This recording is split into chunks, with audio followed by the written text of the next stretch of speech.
Morning, Dave. Hey, how's it going, man? Good. Yourself? Pretty good, man. What's the post-high school life like so far, about a week or two into it? It's pretty good. Don't have to wake up early anymore. There you go. It's a relief. Get back to the normal life, I guess, without school. So it's fun. Give me some thoughts on your career. I mean, I'm sure it felt like it went by in about 10 minutes, but you had a real nice career there at ACIT, kind of helped put that baseball program on the map. It's a young school, a young baseball program, but you were obviously one of the top athletes over there. What are some of your thoughts now that your career's over? Pretty much. I mean, I thought it was a pretty successful career. I left everything out on the table. I worked as hard as I could every time I went out in that field. I was able to, pretty much mentor a bunch of guys on that team, kind of show them the ropes. So they're pretty set for the future ahead of them.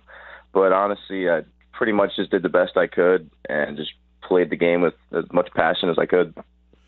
What did that mean to you to be selected first team All-Press? I know you guys didn't have quite the year you were expecting to have, and you missed the playoffs, so it wasn't what you'd hoped for team-wise, but it's got to be nice to be recognized individually for the efforts you put in and the kind of season you put up.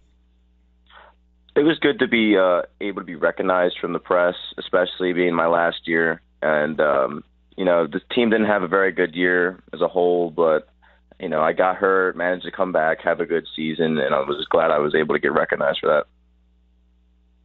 Now, what made you initially want to go to ACIT? I know you're a Margate kid, so you had some different options there in terms of high school. What was it that about ACIT where you said, okay, I want to spend my next 4 years here? It was pretty much like a family decision. My mom had a lot of big influence on that, especially being that she works across the street. And at the time I didn't apply to Ocean City because when I was in 8th grade, it was a choice high school, so you had to apply to go there, and they select a certain few kids. And now I believe it's like open to everybody. So obviously, if I applied to Ocean City, things may have been different. But at the time, ACIT seemed new. It seemed, it caught my eye. Me and my mom really bought into it, looked into it, and that was just really the school that we just, had come to the conclusion that this is where I'd be going the next 4 years. So she wanted to keep an eye on you. What, were you a troublemaker in 8th grade or what? No, she just didn't, she wanted me to be in a safe environment, I guess, as a mom's perspective.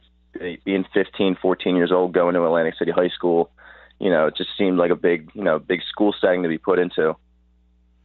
So baseball-wise, what's some of the most memorable parts of your career? Obviously you guys made a couple playoff appearances the last couple of years and really have done well for what's basically a new program. You guys started from scratch and all of a sudden making the playoffs, so you definitely have some athletes over there.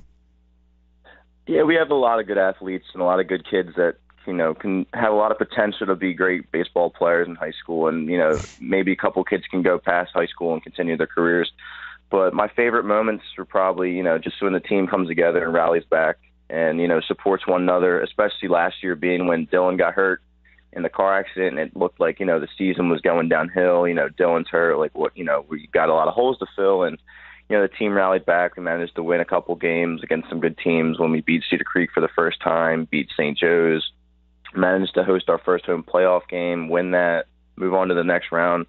I mean, it was just a big, season for us to come together as a whole and really, be one as a unit. Now, tell me about one of your teammates, Matty O'Toole. He's quite a character, right? How much are you going to miss playing baseball with that guy? Oh, man, I'm going to miss it. Me and Matt have been best friends since first grade, so it's more than just, being, friends and playing baseball together in high school. Me and him have played baseball together since we were, could pick up a bat, and I'm really going to miss it. I'm happy for him. He's going to continue playing baseball at ACCC next year, so it'll be good for him. But, they got a handful over there, so. One of your good buddies sent me a message on Facebook as soon as I sent out the message that you were going to be on the radio today. And he was saying, "Oh, what time's the interview? What station? All that stuff." Your boy Jacob Hackett.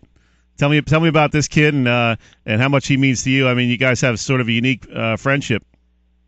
Yeah, that's my buddy Jacob. I met Jacob. I see him in school all the time. He's always got a smile on his face. I remember meeting Jacob my sophomore year when he was a freshman, and ever since I met him in the hallways, I always used to see him at the Field of Dreams because our baseball team would go over there every year. And, since then, it just kind of built as like a friendship, and I always took care of him when we went to Field of Dreams. I always said hi to him in the hallways and stopped to talk to him. So our friendship really just kind of picked up from there, and I'm always there for Jacob, and I'm certainly going to go back and visit him. Well, he's definitely a big fan of you. He was sending me pictures of when you were graduating and all that stuff. He's like, here's my buddy Chris. So, kind of neat to see him as one of your biggest fans. As one of your classmates as well. Yeah, it means a lot, especially coming from Jacob, especially because it's not easy for him, and everybody's there for him, and it's glad to see that he's been getting a lot of recognition. The kid really tries his hardest, especially when our school managed to come together and get that autographed Mike Trout bat for him.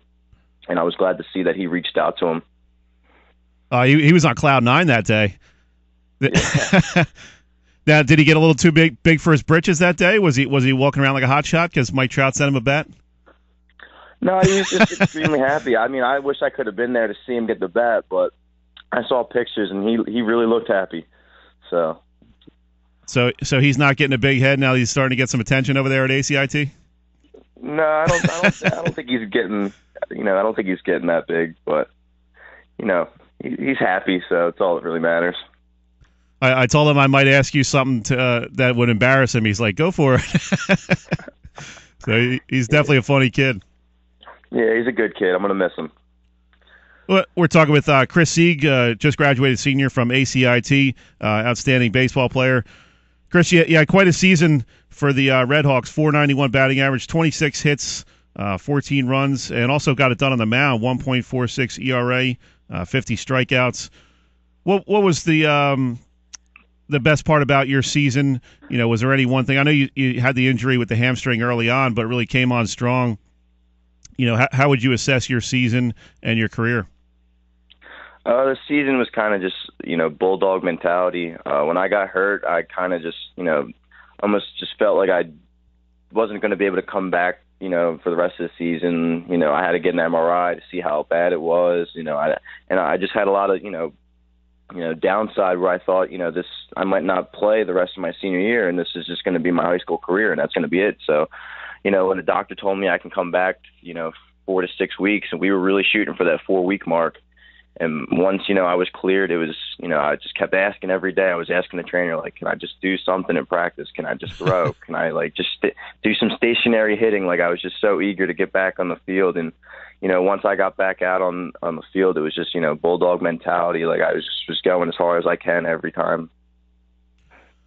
Chris, before we let you go, talk a little bit about South Jersey baseball. We saw just how good it was with the runs by Ocean City and St. Augustine, but some other teams had some really great seasons as well. In Mainland, St. Joe, a lot of these teams really making a name for themselves, not only in South Jersey but statewide. What was it like going through your career and playing this kind of competition? Had to have been great as a ball player to go up against some really talented young men. South Jersey baseball is really coming a long way. I remember being a freshman, seeing kids, seniors throwing mid to upper 80s, and since then it's really grown, especially seeing kids that I've grown up with really change as ball players and, grow to the level that they're going to. Like Kyle Drace next year, played alongside him in the Babe Ruth World Series when we were 15 years old, and look at him now. Next year he's going to play baseball at Rutgers. So, kids are growing up, they're really excelling at what they're doing. Kids are maturing, and, South Jersey baseball is getting a lot better each year. So what's next for you, Chris? I'm going to play baseball at RCGC next year and, go from there. Cool. What about any particular course of study you're looking at for the next couple of years? I'm looking at studying law and criminal justice and business. So looking at that side of the field. Awesome, man. Well, good luck with everything. We appreciate you taking a few minutes, and congratulations on an outstanding high school baseball career. Thank you. Thank you for having me. All right, thanks, Chris. Appreciate it, man. Have a good summer. Thank you, too. That was Chris Sieg from ACIT, outstanding young man. Really helped put ACIT baseball on the map.